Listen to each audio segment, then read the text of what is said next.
My girlfriend poured paint all over my car because I left her on read during a work emergency. Her defense: a Marilyn Monroe quote. Some background: I've been dating Qley for about 10 months now.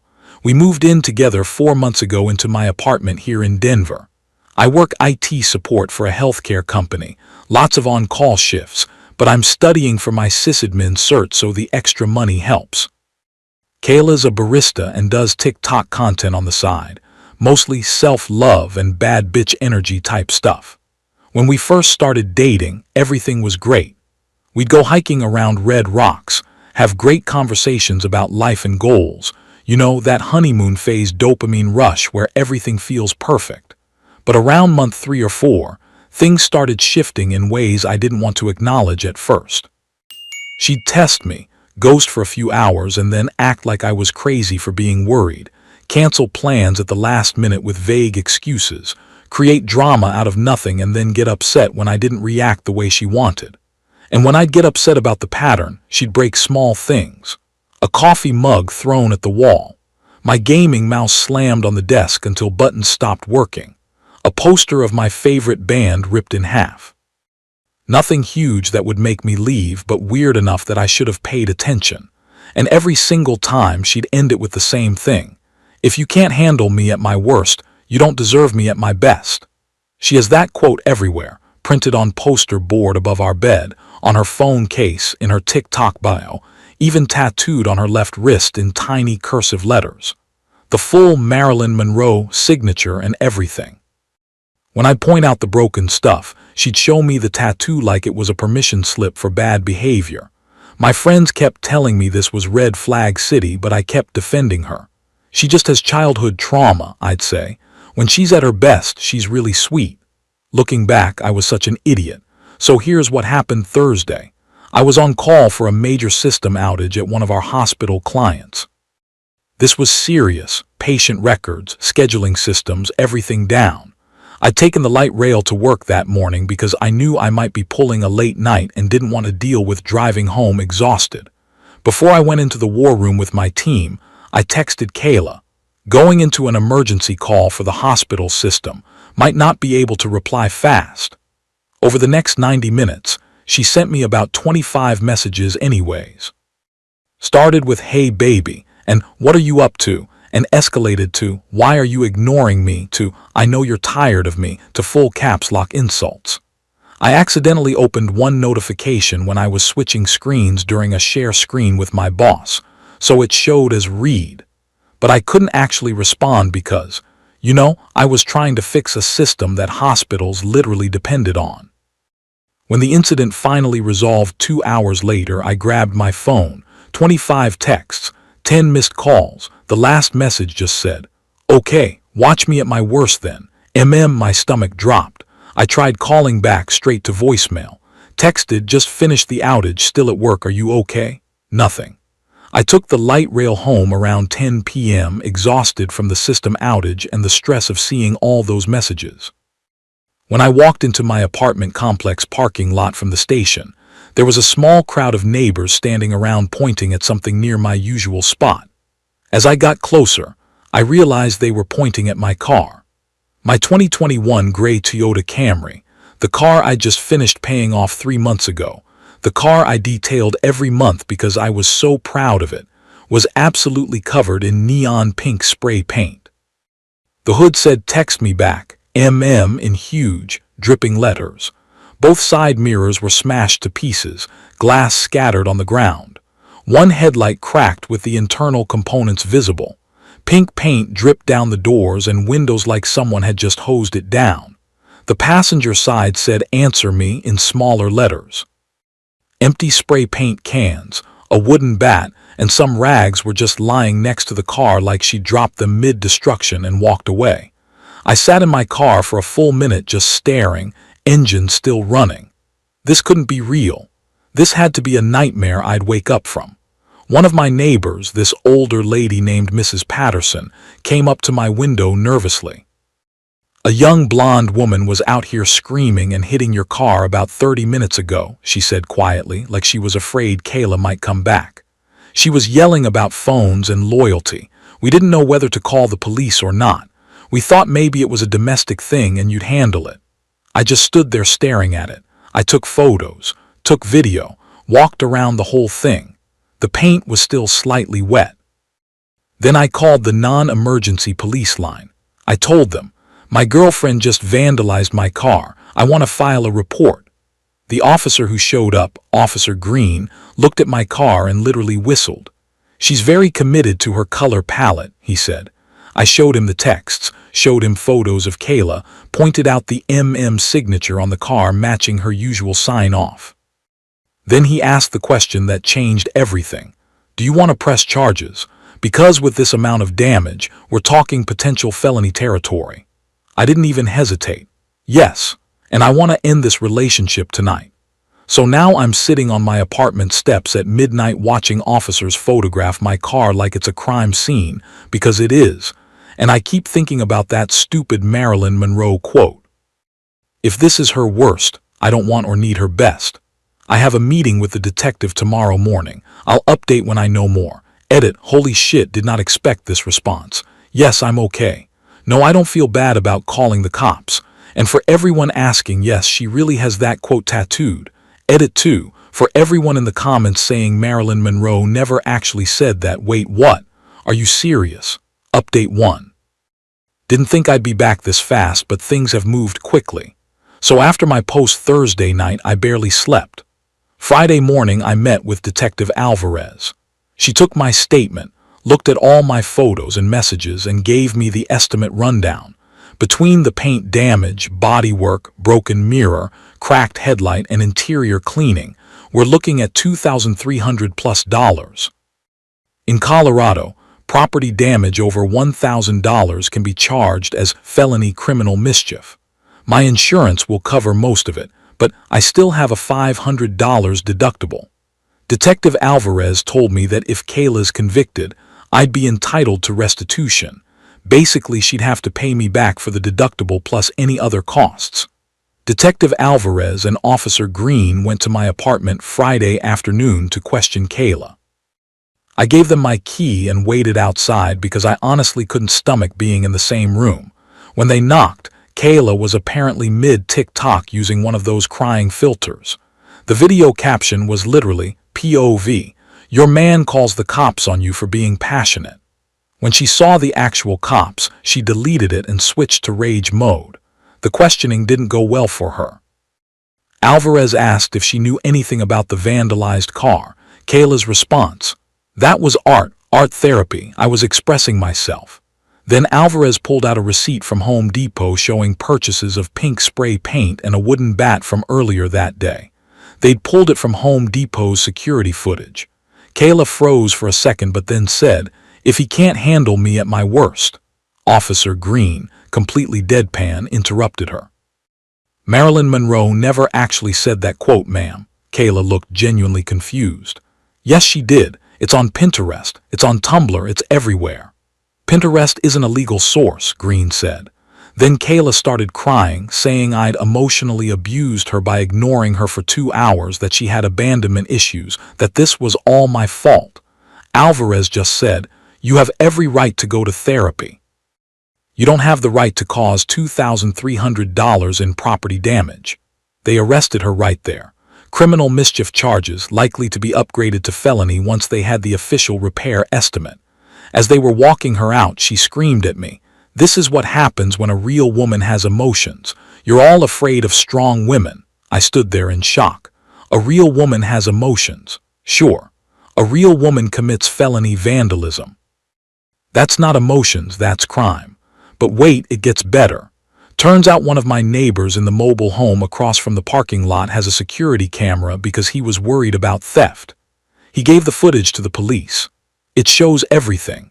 Qley pulling out the spray paint cans, arguing with herself, methodically painting my car, smashing the mirrors, taking a selfie with the vandalized car, and then walking away. Detective Alvarez was thrilled. She said with the footage, the texts, the physical evidence, and my testimony, this case was pretty much airtight. She also recommended I file for a temporary restraining order, which I did. Qley's not allowed near me, my workplace, or my apartment now. And here's the thing that's been breaking my brain since Officer Green said it. I Googled the Marilyn Monroe quote. Turns out it's from some random internet blog that got misattributed to Marilyn to make it sound more legitimate. Marilyn Monroe never said it. My ex-girlfriend has based her entire personality around a fake quote. Kayla's currently in county jail waiting for her arraignment because she couldn't make bail, $7,500. She'd need to post 10%. Her first court appearance is next week. I'll update after that happens, but honestly, I'm just relieved it's over. Edit. To answer the most common questions. Yes, I'm getting my car fixed. It goes to the body shop Monday. Yes, I'm changing my locks even though she's not supposed to come back. No, I don't feel guilty. A couple people in my DMs are saying I'm ruining her life, but she literally committed a felony. She ruined her own life. Update 2. This is going to be long because some wild stuff has come out. So Kayla's arraignment happened last Tuesday. They officially upgraded the charges to felony criminal mischief since the damage estimate came in at $2,340. Her public defender tried to get a low bail by arguing she was just a young woman suffering from abandonment trauma. The judge set it at $7,500 anyway. Qley doesn't have the $750 to post 10%, so she's been sitting in county jail for the past week. I sat in the back of the courtroom watching her in an orange jumpsuit, and it was surreal. This person I shared a bed with for months, who I thought I might have a future with, is now a defendant in a felony case. Part of me felt sad, but the bigger part remembered what my car looked like covered in pink paint, and I didn't feel bad anymore. Then Thursday, I got a call from Detective Alvarez that changed everything. We found 2 other victims, she said. Same pattern, same quote, different states. Apparently after Kayla's arrest made the local news because woman vandalizes car over text message is exactly the kind of story Denver news loves. 2 men from out of state contacted Colorado authorities. Victim 1, ER doctor in Arizona. This guy, let's call him Dr. Benson, dated Qley about a year and a half ago when she lived in Phoenix. One night he was in the middle of an emergency surgery and couldn't check his phone for 3 hours. When he got out and went to his car, both mirrors were smashed and answer your phone was keyed into his hood. And there was a note on his windshield. If you can't handle me at my worst, you don't deserve me at my best. The damage was around $1,100. He filed a police report, but by the time they investigated, Qley had already moved to New Mexico. They never pursued it across state lines. Victim 2, tutor in New Mexico. This guy, we'll call him Jesse, was a math tutor who briefly dated Qley. After 3 weeks of dating, she asked him to bring her to his sister's wedding. He said no because they barely knew each other. When he got home that night, his patio glass door was cracked, red paint was splattered on the door, and there was the same damn note. If you can't handle me at my worst, you don't deserve me at my best. He reported it, but she disappeared before police could do anything. She moved to Colorado shortly after. The prosecutor decided to use both prior incidents as 404B evidence, basically pattern of behavior. They wanted to show the jury that my case wasn't some one-time heat-of-the-moment thing. This was who Qley was. This was her pattern: 3 states, 3 guys, 3 cars, same wooden bat, same signature, same fake quote. The trial happened last week and I'm still processing it. Both Dr. Benson and Jesse flew in to testify. Dr. Benson went first. He described working a 14-hour shift in the ER, performing emergency surgery on a car accident victim, and not being able to check his phone. When he got to his car at 2 a.m., exhausted and covered in stress, he found the damage and the note. He said he'd filed a report but felt embarrassed, like maybe he'd done something to deserve it. Jesse testified next. He explained that he'd only been dating Qley for 3 weeks when she asked about the wedding. He thought it was way too soon to bring someone to a family event like that. He seemed genuinely confused about why saying, "No, it's too early," had resulted in $900 in property damage. Watching them tell basically the same story I'd lived through was unsettling and validating at the same time. Each of us had ignored her or said no to something completely reasonable, and her response was immediate destruction. And every time she justified it with that Marilyn Monroe quote like it was a get-out-of-jail-free card. Except this time it literally wasn't. When Qley testified in her own defense, she kept saying, "I thought it was real. Everyone posts it. I thought it was about empowering women." The judge, this no-nonsense woman in her 50s, asked her directly, "Do you believe empowerment means vandalizing other people's property?" Qley couldn't answer. The prosecutor's closing argument was brutal. Even if Marilyn Monroe had said this quote, which she didn't, that still wouldn't give the defendant permission to cause thousands of dollars in damage every time she felt ignored. There's no clause in Colorado law that says, if you feel abandoned, you're allowed to commit vandalism. The jury deliberated for about an hour. Guilty. Qley started crying when they read the verdict. Her public defender tried to comfort her, but she just kept saying, "This is all because of a stupid quote. This is so unfair." The victim coordinator pulled me aside afterward and explained that sentencing would be in 2 weeks. With 3 victims and a clear pattern plus no remorse shown, she expected significant jail time. I walked out of that courthouse feeling exhausted. 3 men, 3 states, 3 cars destroyed. And at the center of it all was a quote that Marilyn Monroe never said. If Qley had spent 5 minutes fact-checking instead of getting it tattooed on her wrist, maybe she would have questioned her whole philosophy. Maybe she would have gone to therapy instead of taking a bat to property, but she didn't. And now she's about to find out what, at my worst, really looks like when it comes with a felony conviction. Sentencing is in 2 weeks. I'll update after that. Edit. Someone asked what Dr. Benson's and Jesse's reactions were to finding out the quote was fake. Dr. Benson literally laughed in the courtroom hallway and said, "I paid $1,100 to fix my car because of Pinterest." Jesse just looked exhausted and said, "I should have Googled it when we were dating. Would have saved me a patio door." Final update. Sentencing was 3 days ago, and I thought that would be the end of it. Turns out not quite. So after the judge sentenced Qley to 12 months in county jail plus 3 years probation and restitution, I figured that was closure. Case closed. Life moves on, right? Wrong. 2 days after sentencing, I got a Facebook message from someone named Brittany, who identified herself as Qley's best friend from her TikTok days. The message was long and emotional, basically saying I'd ruined Qley's life over one mistake, and that I was a heartless asshole for pressing charges. She said Qley was destroyed in jail and having panic attacks, and that if I had any humanity, I'd write a letter to the judge asking for her sentence to be reduced. The message included details about how Qley was such a good person who volunteers. I never saw her volunteer once and loves animals. She wanted to get rid of my cat, and how I took advantage of her mental health struggles. It was a masterclass in manipulation. I didn't respond, but Brittany wasn't done. The next day, I started getting messages from multiple accounts, all friends of Qley's from her social media circle. Same script. I was cruel, I overreacted, she just needed therapy, not jail. Why would I do this to someone I claim to love? Etc. One girl sent me a 10-minute voice message crying about how Qley was the sweetest person who just loves too hard. Another sent me screenshots of Qley's old TikToks with captions like, "See, she was just expressing herself. This is who she is."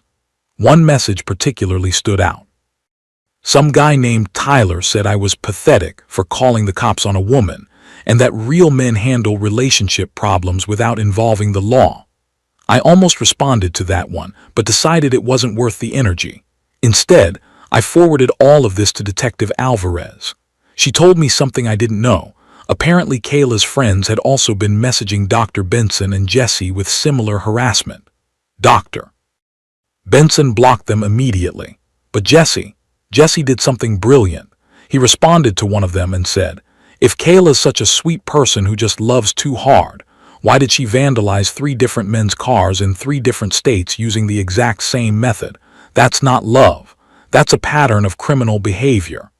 Then he sent them screenshots of all 3 incidents side by side, the notes, the paint, the damage reports. According to Jesse, the group chat went completely silent after that. Apparently they had no idea about Arizona and New Mexico.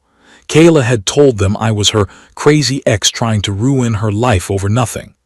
The harassment stopped after Jesse's message went around. I actually called him to thank him, and we ended up talking for an hour. He told me something that stuck with me.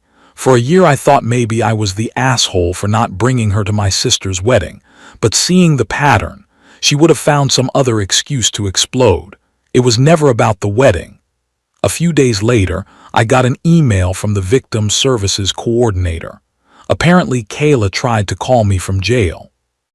When the automated system told her I declined the call, she had a breakdown on the recorded line that included, "I'm not making this up," yelling about how Marilyn Monroe would have understood her. The coordinator also told me that 2 other women had come forward, not victims of vandalism, but ex-friends of Qley's who said she destroyed their property too during friendship disputes. The first woman, Jessica, said she'd been Qley's roommate in Arizona before the Dr. Benson incident. When Jessica started dating someone Qley didn't approve of, she came home one day to find her laptop accidentally pushed off a table and cracked beyond repair. Qley claimed she'd bumped into the table while doing yoga. Jessica didn't believe it but couldn't prove anything, so she just moved out. She said reading about the trial made everything click. The second woman, Lauren, had been friends with Qley in New Mexico. When Lauren couldn't make it to Qley's birthday party because of a family emergency, she returned to find all her expensive makeup and several clothing items ruined with bleach. Qley said she'd been cleaning, and the bleach bottle fell over near Lauren's stuff. Lauren knew it was intentional but felt guilty for missing the party. Neither had pressed charges because Qley convinced them it was their fault for not being there for her, or not being real friends. The coordinator said this pattern was important to document because it showed the behavior extended beyond romantic relationships. Anyone who set a boundary with Qley faced destruction. The prosecutor is documenting everything for Qley's probation file. If she violates probation after release, this pattern will come up again. The coordinator said this is important because it shows rehabilitation needs, not just punishment. As for me, I moved out of that apartment 2 weeks ago. Too many memories, too many neighbors who witnessed the whole thing. I found a 1-bedroom place closer to work, and honestly, it feels like a fresh start. I'm still processing everything, but mainly I'm just relieved it's over. I ran into Dr. Benson at a coffee shop yesterday, weird coincidence. We grabbed lunch and talked about the whole experience. He told me he'd actually gone on 2 dates since the trial and mentioned the Qley situation on the second date as a crazy ex story. The woman he was seeing said, "That's not a crazy ex, that's a criminal." Big difference. He said it made him realize how much he'd minimized what happened to him. For a year, he told me, I kept thinking maybe I should have been more available. Maybe if I'd texted her during my break in surgery, it wouldn't have happened. But that's insane, right? I was literally trying to save someone's life. I understood that feeling completely. The self-blame. The what if I just thinking. That conversation made me think about how I'm going to approach dating again eventually. Do I tell this story early? Do I wait? How do you explain my ex is in jail for felony vandalism without sounding like you attract chaos? Dr. Benson said he just framed it as I had to press charges against someone who destroyed my property, and most people understood. Simple, factual, no drama. But for now, I'm just focused on rebuilding. I got my car back from the body shop last week. Looks brand new, not a trace of pink paint. I'm throwing myself into work and studying for my next certification. My friends have been incredible, checking in regularly. Qley has about 11 months left on her sentence. I don't know what happens after that, but I do know I'll never respond to her attempts at contact. The restraining order stays in place, and I'm keeping every piece of documentation just in case. One last thing. I looked up the origin of that Marilyn Monroe quote one more time. Found a fact-checking article that traced it to a 2011 relationship blog where the author never claimed Marilyn said it. Someone added her name to a Pinterest graphic, and it went viral. The blog author actually issued a statement years later asking people to stop attributing it to Marilyn Monroe because it was creating this exact kind of toxic permission structure. Kind of poetic that Qley built her entire personality around a quote that was not only fake, but that the actual author disowned because of how it was being misused. Thanks for following this journey, Reddit.